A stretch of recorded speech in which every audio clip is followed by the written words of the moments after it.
up, everybody? Hey, this is Phil from Walmart Right Lane Trucking coming at you. It is Thursday night, almost Friday morning, however you want to look at it. I guess it's morning. It's after midnight. I shut down just a little bit ago. I ran my clock all the way down today. So I had a good days off. My days off were Tuesday and Wednesday this week.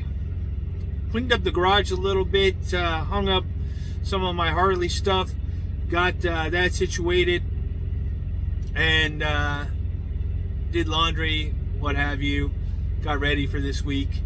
All right, so what did I do today? So I got to the yard. I got there actually early. I don't know why I didn't clock in right away, but I didn't clock in until 9:12, somewhere around there. And I was actually there like an hour before that. But I was getting my gear in, then I went to go check in. I don't know. Just took a little bit. So they gave me a dispatch. The dispatch had me going and taking an empty trailer down to this place in Vernalis, California. So Vernalis is kind of between Wesley and Patterson, however you want to look at that. It's or Wesley and Tracy, California. It's off of Highway 33 is where this place was. Never heard of it before. I've passed it many times when I used to work at my previous company. I used to take my trainees down Highway 33 to get to Patterson, take them down the back roads, get them on some rural back roads to get them off the highway, and teach them how to handle railroad tracks, because when you're going down Highway 33 from Tracy down, you have to do a couple switchbacks. You have to go across the railroad tracks, then you're driving on the west side of the railroad tracks, then you go back over to the east side of the railroad tracks, and it just kind of swerves back and forth on the road there. Anyway, so it was a live load, and so I backed in. Thank goodness I was the only one there at the time when I arrived. Not that it would have mattered. It was a pretty good sized little yard they have, and backed in. They loaded me up. I don't know how long it took. It seemed like it took a little bit, but it didn't take a long time. So it was a live load. I go in and I ask, hey, what is this place? What do you guys have here? I'm always curious of what I'm pulling. And she said, beans and rice. And I'm like, okay. And then I'm looking at the airway bill. Sorry, that's my old job. Airway bill is for aircraft. The bill of lading, I was looking at the bill of lading, and 42,000 something pounds for this thing. And I'm like, that's heavy beans and rice. So they loaded me up. And I was taking that to McCarran. So I looked at the gauge inside. My suspension on my drives were okay. They were within limits of where I like it. But I wasn't sure about my rear tandems. So off I went, and I had to get tacos first, guys. I had to go get my tacos near my hometown, or my area in I had to go to my taco joint, Lather. So got my tacos. Then I went to the Flying J, or is it a Pilot? Pilot, Flying J, doesn't matter. They're the same thing, aren't they? That's right there off of Roth Road. And got weighed, then got fuel because it needed fuel, got def because it needed def, and then got back on road. It was within limits, but the rear, I can't see in here, was at 33.8. It was heavy. 33.8 right on my rear tandems. 32.780 on my drives. And then the nose, the steer tires was 11.760.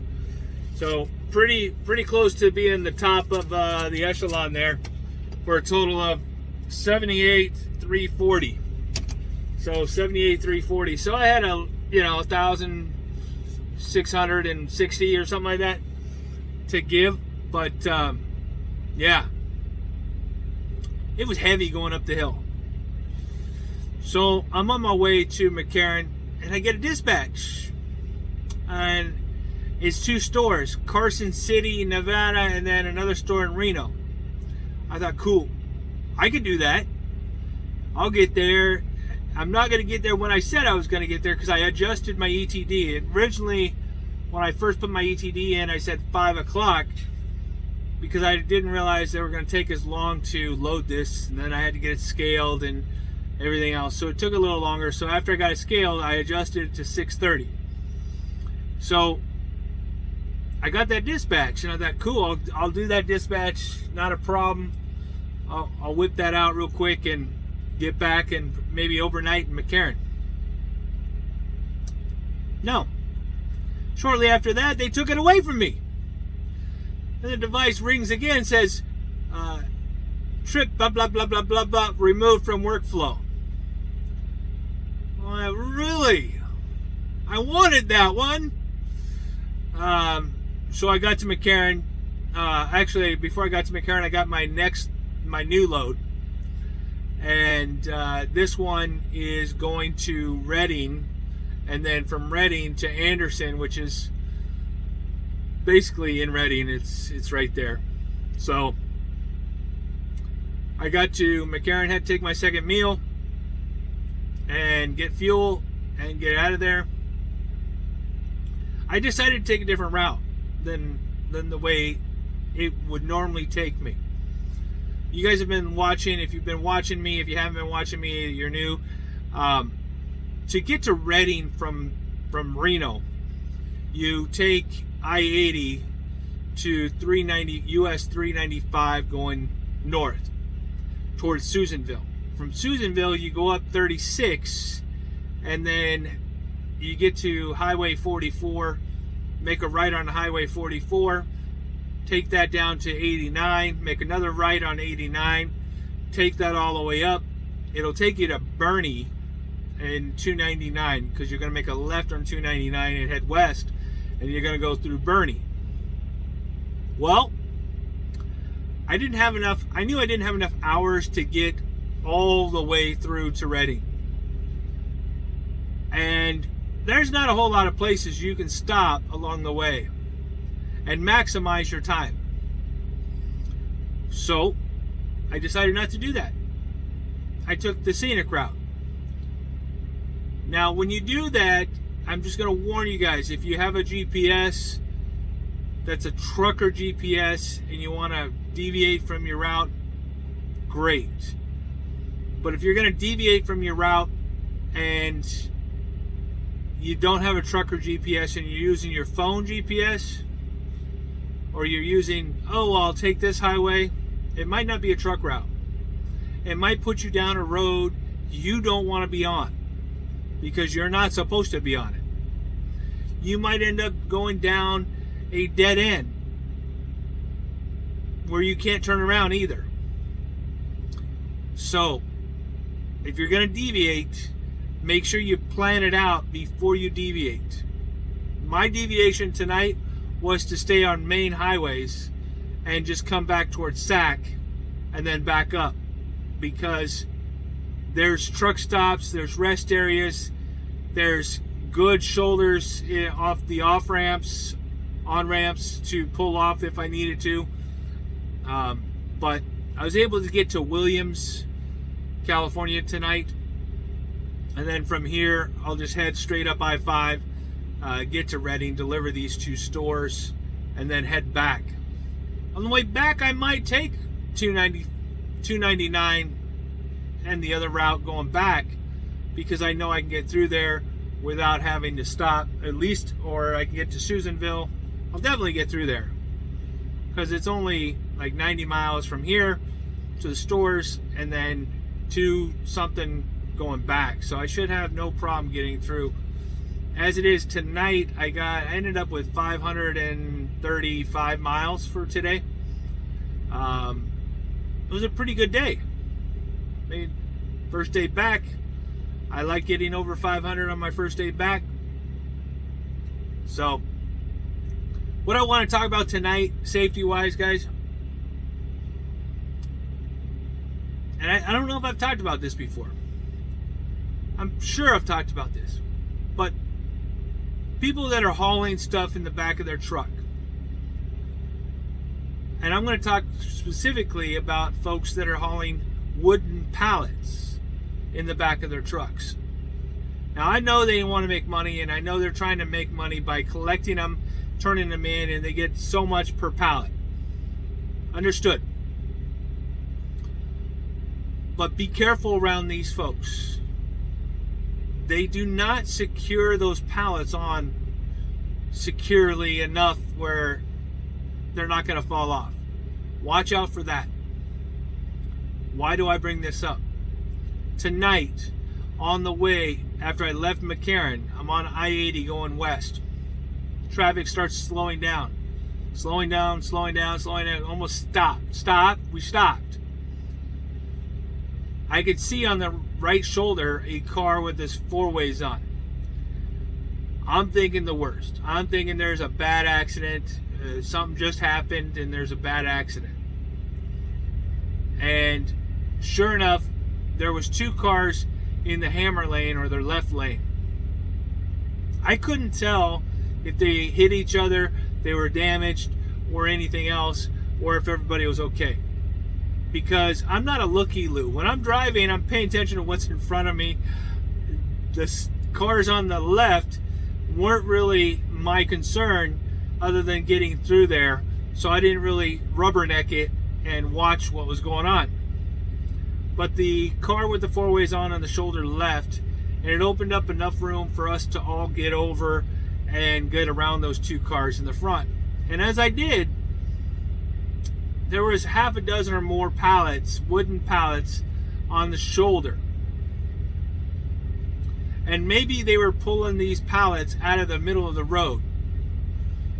I don't know what that other car was doing. Maybe that's what the car that had the four-ways on was doing. I get past those wooden pallets, go down a half a mile. There's a truck, a pickup truck on the shoulder with more wooden pallets stacked on top of the bed. Person was outside. I can't tell if it was a male or female. I don't know if they were trying to re-secure the load or secure the load or what they were doing. But my point to this and all of it is, if you're around somebody that's hauling something that doesn't appear to be secure, you got to pay attention to that. Because it only takes one swerve, one gust of wind, if it's windy that day, something to happen, and things are going to be flying out the back or flying off the side. And while you might be minding your own business, doing your job, they can come flying right back at you. So you need to be careful. All right, guys, I'm laid over here in Williams at the Love's truck stop. I don't usually like going to truck stops, but I really didn't have an option. I've been to this one a couple times. One time I parked on the street right out front, and then the other time I actually found a spot on the other side at the entrance where a lot of those are like got lots of room to get in, back in, lots of room to pull out straight, so you don't really have to worry about it. This one's not bad. Love's is typically tighter than other places, but actually this one, Love's, they made it so that it wasn't so tight from the front of my tractor to the front of the other tractor away from me. So I got in, no problem. You know, being a Walmart driver, we have to do our 360s, even in a truck stop. So I'm set up, I'm backing, and I have to tell these guys, you know, there's only one alleyway here. It's not a very big Love's. So if anybody's coming, I'm going to be blocking them because I'm in the middle of the road. And so I have to get out and do my 360. And I feel kind of bad that I have to, you know, hold up traffic, but I'd rather be safe than sorry. I don't want to wake up the guy next to me on my left, and I certainly don't want to hit the guy on my blind side, right? So the good thing about it is these truck stop stalls are actually really wide compared to our DCs, so it makes it a lot easier to get in. But the difference is I'm right here, and I'm even with the door to the vehicle on my driver's side, but the vehicle or the truck next to me is so far forward that he's, you know, pretty far up there. So if you're not paying attention, they're not equal. So you could easily hit that other vehicle just by not paying attention. So be careful when you're backing in, and don't worry about whether you're holding somebody up. You got to do your 360. You got to get out and check it. You have to get out again. I got out twice actually. I didn't pull up, but as I'm backing, I thought I was getting a little closer than I wanted to, next to the bumper of the guy on my driver's side, but I could see it. But I wanted to get out, look at it, get out, look again. So I got out twice. And I think I did like a little pull-up just to be safe. But anyway, you gotta be careful when you're at the truck stops. All right, guys, this is Phil from Walmart Right Lane Trucking. Talk to you tomorrow.